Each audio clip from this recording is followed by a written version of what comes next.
വിദ്യാപോഷിണി എന്നൊരു കൃതി എഴുതുന്നതിനേക്കാളും മുമ്പും കേരളത്തിൽ സ്ത്രീകൾ വിദ്യാഭ്യാസം ഉള്ളവരുണ്ടായിരിക്കാം, അല്ല ഉണ്ട്. ഇദ്ദേഹം ഈ കൃതി എഴുതിയതിന്റെ പേരില് ആരെങ്കിലും സ്ത്രീ വിദ്യാഭ്യാസം നേടി എന്നല്ല ഞാൻ വിചാരിക്കുന്നത്. പക്ഷെ സ്ത്രീകൾക്ക് വിദ്യാഭ്യാസം ഇല്ലെങ്കിൽ അവരുടെ അവസ്ഥ എന്തായിരിക്കും, അവർക്ക് എങ്ങനെയാണ്? ഇപ്പം വിദ്യാഭ്യാസം കുറച്ചെങ്കിലും നേടിയെന്ന് വിചാരിക്കുന്ന ഒരു സമൂഹത്തിൽ ഞാൻ ജീവിക്കുന്നു, അല്ലെങ്കിൽ അങ്ങനെ ഒരു ഗ്രൂപ്പിന്റെ ഇടയിൽ ജീവിക്കുന്നു. അപ്പോഴും പലപ്പോഴും വിദ്യാഭ്യാസം കൊണ്ട് മാത്രം കാര്യമില്ല എന്ന തിരിച്ചറിവ് നമുക്ക് ഉണ്ടാകുന്നുണ്ട്. ബോധം എന്ന് പറയുന്നത്, വിവരം എന്ന് പറയുന്നത് വിദ്യാഭ്യാസമായിട്ട് ബന്ധപ്പെട്ടല്ല. പക്ഷെ വിദ്യാഭ്യാസം വേണം. നമ്മളുടെ സമൂഹത്തിൽ ജീവിക്കണമെങ്കിൽ വിദ്യാഭ്യാസം ആവശ്യമാണ്.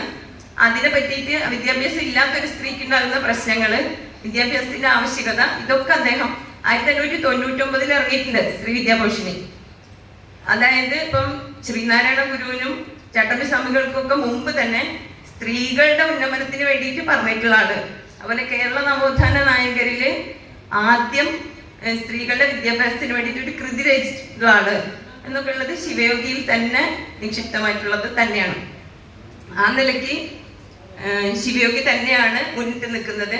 പിന്നെ എനിക്ക് തോന്നിയത് നവോത്ഥാന നായകരിൽ എന്തുകൊണ്ട് ശിവയോഗി പിന്നിലായി പോയി എന്നുള്ളത് വരുന്ന സമയത്ത്, നമ്മളിപ്പം ജാതി ഇതൊക്കെ ഇങ്ങനെ പറയുന്നു, പക്ഷെ ഇപ്പോഴും ഏതെങ്കിലും ഒരു ജാതി സംഘടനകളോ അല്ലെങ്കിൽ ഏതെങ്കിലും വിഭാഗം ജാതികളോ ഏറ്റെടുത്തതിന്റെ പേരിലായിരിക്കാം ശ്രീനാരായണ ഗുരുവും ചട്ടമ്പി സ്വാമികളും ഒക്കെ കുറച്ചും കൂടി മുന്നോട്ട് വന്നതെന്നും, അങ്ങനെ ഒന്ന് ശിവയോഗിനെ ഏറ്റെടുക്കാൻ ആരും ഇല്ലാത്തതിന്റെ പേരിലാണ് അദ്ദേഹത്തിന്റെ ദർശനങ്ങൾ നമസ്കരിക്കപ്പെട്ടതെന്നും തന്നെയാണ് എനിക്ക് തോന്നിയിട്ടുള്ളത്. കാരണം ഇതൊക്കെ പറയുമ്പോഴും ആരെങ്കിലും അങ്ങനെ ഏറ്റെടുക്കുമ്പോൾ തന്നെയാണ് അവര് നിലനിന്ന് പോയത്. ഇവിടെ ഞാൻ കൂടുതലായിട്ട് ദീർഘിപ്പിക്കുന്നില്ല.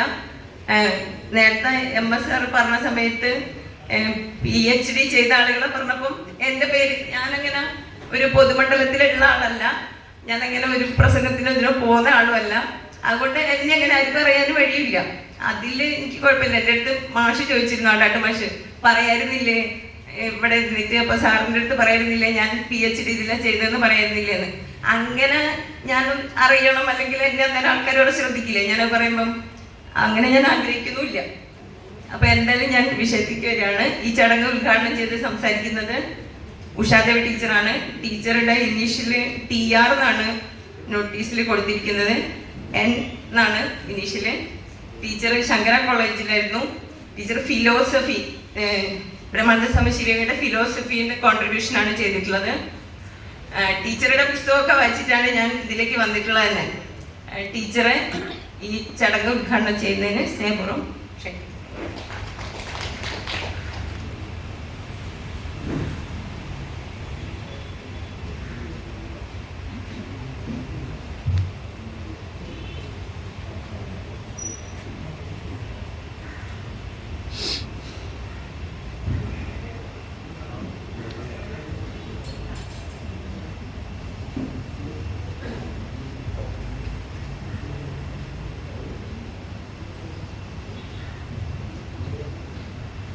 എല്ലാ സജ്ജനങ്ങൾക്കും നമസ്കാരം.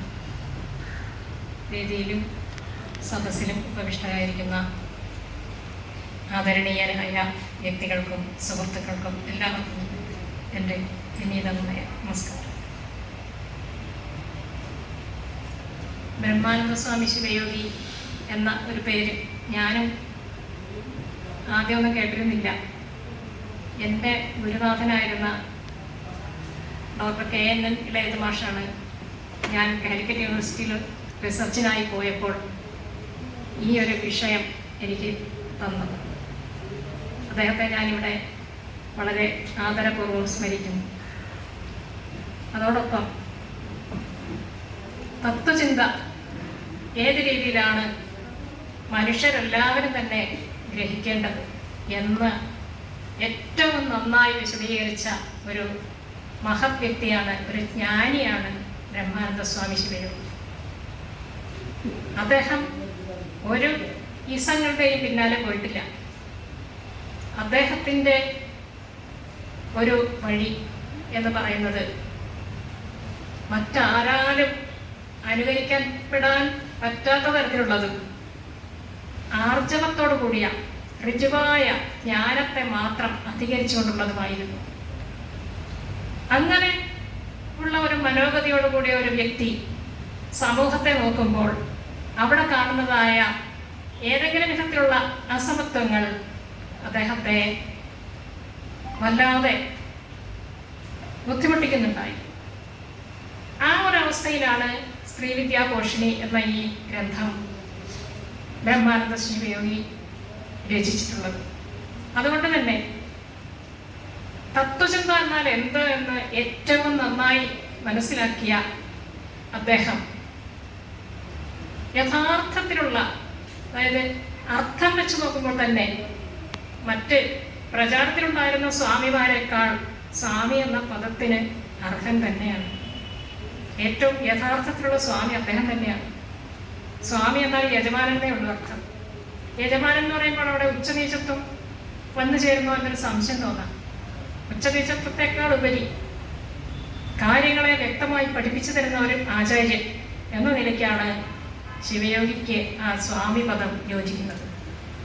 ഏറ്റവും അനായാസകരമായ യോഗമാർഗത്തിൽ കൂടി സ്ത്രീ പുരുഷ ഭേദമന്യേ മനുഷ്യന് തൻ്റെ ജന്മലക്ഷ്യത്തെ നേടുവാനാവും എന്ന വാസ്തവം നമ്മളെയൊക്കെ ബോധിപ്പിച്ചു തന്ന ശിവയോഗിയുടെ പേരിൽ യാതൊരു വിധത്തിലുള്ളതായ ഭേദബുദ്ധികളും ഭേദചിന്തകളും വരാൻ പാടില്ല. ഒരാൾ പറയുന്ന അർത്ഥം എന്താണെന്ന് ബോധ്യപ്പെട്ടതിന് ശേഷം മാത്രമേ മറ്റുള്ളവർ അതിനെ നിരൂപണം ചെയ്യുകയോ വിമർശിക്കുകയോ ചെയ്തിട്ട് കാര്യമുള്ളൂ.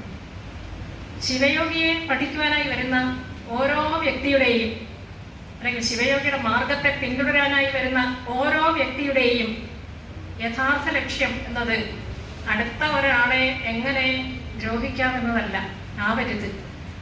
ആ ചിന്തയോടുകൂടി ഇവിടെ ഒരിക്കലും നമ്മുടെ ഒരു പ്രയാണം സുഗമമാവുന്നില്ല. പറഞ്ഞു വന്നത്, ശിവയോഗിയെ ഉദ്ധരിക്കുവാൻ വേണ്ടി ഇറങ്ങി തിരിച്ചിരിക്കുന്നതായ ആളുകൾ എല്ലാവരും തന്നെ ആ ഒരു കാര്യത്തിൽ വരുന്നവരെ ഒന്നിച്ച് കൂട്ടുന്നു എന്നുള്ളത് മാത്രവും, അതുപോലെ ആർക്കും തന്നെ ഒരു വിധത്തിലും അപമാനകരമാകാതിരിക്കുന്ന തരത്തിൽ പെരുമാറുവാനും ശ്രദ്ധിക്കണം എന്ന് വളരെ വിനയപൂർവ്വം പറഞ്ഞുകൊള്ളട്ടെ. നമ്മുടെ ഈ ഒരു ഗ്രൂപ്പിൻ്റെ ആയാലും, ഗ്രൂപ്പ് എന്ന് പറയുന്നത് വാട്സപ്പ് ഗ്രൂപ്പ് മാത്രമല്ല, ഈ ഒരു കൂട്ടായ്മ, ആ കൂട്ടായ്മയിൽ ഒരു വിധത്തിലുള്ളതായ ഇപ്പോഴത്തെ ഈ ഒരു ലോകത്തിൽ കാണുന്ന തരത്തിലുള്ളതായ പ്രവർത്തനങ്ങളൊന്നും ആവരുത് പോകേണ്ടത്. ആർക്കും ആരെയും വലുതാക്കാനോ ചെറുതാക്കാനോ ഉള്ള പ്രവർത്തനങ്ങളല്ല ഇവിടെ വേണ്ടത്. ആരും ഒരു സ്ഥാനത്തെ ആഗ്രഹിച്ചുകൊണ്ടല്ല. ഇപ്പൊ ശിവയോഗിയെ ഏറ്റെടുക്കുവാൻ ആരും ഇല്ലായിരുന്നു എന്നിവിടെ പറഞ്ഞു. ശിവയോഗിയുടെ അടുത്ത ആളുകൾ പോയതാണ്. അത് ഞാൻ പലയിടത്തുനിന്നും വായിച്ച് മനസ്സിലാക്കിയിട്ടുണ്ട്. ശിവയോഗിയെ ചട്ടമ്പി സ്വാമി ഇരിക്കൽ തന്നെ ശിവയോഗിയെ ആ സ്ഥാനത്ത് പ്രതിഷ്ഠിക്കാൻ വേണ്ടിയുള്ള ശ്രമങ്ങളൊക്കെ നടന്നിട്ടുണ്ട്. പക്ഷെ അവിടെയും കുറച്ച് അനുരഞ്ജനത്തിൻ്റെ ആളുകൾ ചട്ടമ്പി സ്വാമിക്ക് വേണ്ടി വാദിക്കുകയും അത് കേട്ട് ശിവയോഗി തന്നെ പിന്മാറുകയും ചെയ്തതായിട്ടാണ് അറിഞ്ഞിരിക്കുന്നത്.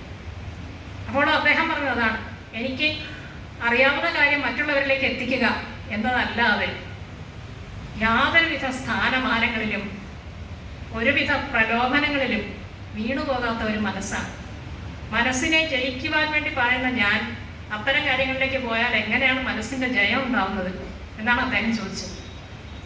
അങ്ങനെ ലോകത്തിലുള്ളതായ തരത്തിലുള്ള കാര്യങ്ങളെ ഇവിടവുമായിട്ട് ബന്ധപ്പെടുത്തണം എന്ന് നമുക്ക് ചിന്ത വന്നു കഴിഞ്ഞാൽ നമ്മൾ ഈ തുടങ്ങിയ കാര്യം വളരെ മോശമായ രീതിയിലേക്കായിരിക്കും പോകുന്നത്.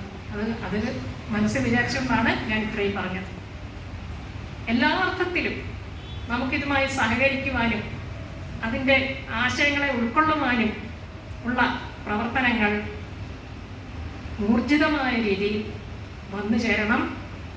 അങ്ങനെ സ്ത്രീവിദ്യാപോഷിണി എന്ന ഈ ഗ്രന്ഥം അദ്ദേഹം രചിച്ചപ്പോൾ അദ്ദേഹത്തിന് തൻ്റെ ചിന്തയിൽ തോന്നിയതായ കാര്യം എന്നത് ആ കാലത്ത് യോജിക്കുന്നതാണ്. ആ കാലത്ത് മാത്രം യോജിക്കുന്നത് എന്നും ഇപ്പോൾ നമുക്ക് പറയാം. ഒരു നൂറ്റാണ്ടിന് മുമ്പ് ഒന്നു ചേർന്നിരുന്നതായ കാര്യങ്ങളല്ല ഇന്നത്തെ സമൂഹത്തിലുള്ളത്. അതുകൊണ്ട് തന്നെ ശിവയോഗിയുടെ പാത പിന്തുടർന്നുകൊണ്ട് നമ്മുടെ ഈ ഒരു സംഘം, ഈ ഒരു കൂട്ടായ്മയിൽ തന്നെ ഇപ്പോഴത്തെ ലോകത്തിനനുസരിച്ചുള്ളതായ ഒരു ജീവിതക്രമം എങ്ങനെ സ്ത്രീകൾ ഉൾപ്പെടുന്ന സമൂഹത്തിന് വേണ്ടി രൂപപ്പെടുത്താം എന്ന ചിന്തയാവണം നമുക്കെല്ലാവർക്കും ഉണ്ടാവേണ്ടത്. സ്ത്രീ ഒരിക്കലും പുരുഷന്റെ ഒരു താഴ്ന്ന അംശമാണെന്നോ അല്ലെങ്കിൽ ആ തരത്തിലുള്ളതായ നീചഭാവം ഒരിക്കലും സ്ത്രീക്ക് കൽപ്പിക്കുവാൻ നമ്മുടെ പ്രാമാണികങ്ങളായ ഗ്രന്ഥങ്ങളൊന്നും സമ്മതിക്കുന്നില്ല. പക്ഷേ എക്കാലവും നമ്മുടെ ഭാരതത്തിലെന്നല്ല ലോകം മുഴുവനും തന്നെ പുരുഷ കേന്ദ്രിതമായ ഒരു വ്യവസ്ഥയാണുള്ളത്. അതിനെപ്പറ്റി പറയാൻ പോയാൽ ഒരുപാട് കാര്യങ്ങളുണ്ട്. എന്നിരിക്കലും പുരുഷ കേന്ദ്രിതമായാൽ തന്നെയും പുരുഷൻ്റെതാകുന്ന ആ ഒരു ബലവും അതിൻ്റെതാകുന്ന ആ ഒരു പ്രകൃതവും ഒക്കെ ഈ ഭൂമിയെ നിലനിർത്താൻ വേണ്ടിയുള്ളതാവണം. ഭൂമിയിലെ ജീവിതം ശരിയായ രീതിയിൽ നിലനിർത്താൻ വേണ്ടിയുള്ളതാവണം. അതോടൊപ്പം തന്നെ സ്ത്രീക്ക് ഒരു സഹജീവിയുടെ ഭാവമാവണം ഉണ്ടാവേണ്ടത് എന്നും, അതുകൊണ്ട് തന്നെ നമ്മുടെ പഴയ ചില ഗ്രന്ഥങ്ങളിലൊക്കെ പറയുന്നത് പോലെ മാല, ചന്ദനം, അതുപോലെയുള്ള ചില ഭോഗവസ്തുക്കളൊക്കെ പറയും. അതായത് എല്ലാവർക്കും കണ്ടാൽ കൊള്ളാം, മേടിക്കാം എന്ന് തോന്നുന്നതായ തരത്തിലുള്ള ഒരു വസ്തുവിനെ പോലെ സ്ത്രീയും സ്രക്ക്, ചന്ദന, വനിതാദി എന്നാണ് ഭോഗത്തെ തന്നെ പറയുന്നത്. മാല നല്ലത് കാണുമ്പോൾ നമുക്കൊക്കെ കൊള്ളാൻ തോന്നും. അതുപോലെ ചന്ദനം, അതിൻ്റെ ആ ഒരു സുഗന്ധം വരുമ്പോൾ എല്ലാവർക്കും അതിനെ ഇഷ്ടമാവും. അതുപോലെയുള്ള ഒന്നാണ് സ്ത്രീയും എന്ന ഒരു ചിന്ത ഈ ഒരു ലോകത്ത് ഒരിക്കലും നാം കാത്തു സൂക്ഷിക്കേണ്ട ഒന്നല്ല.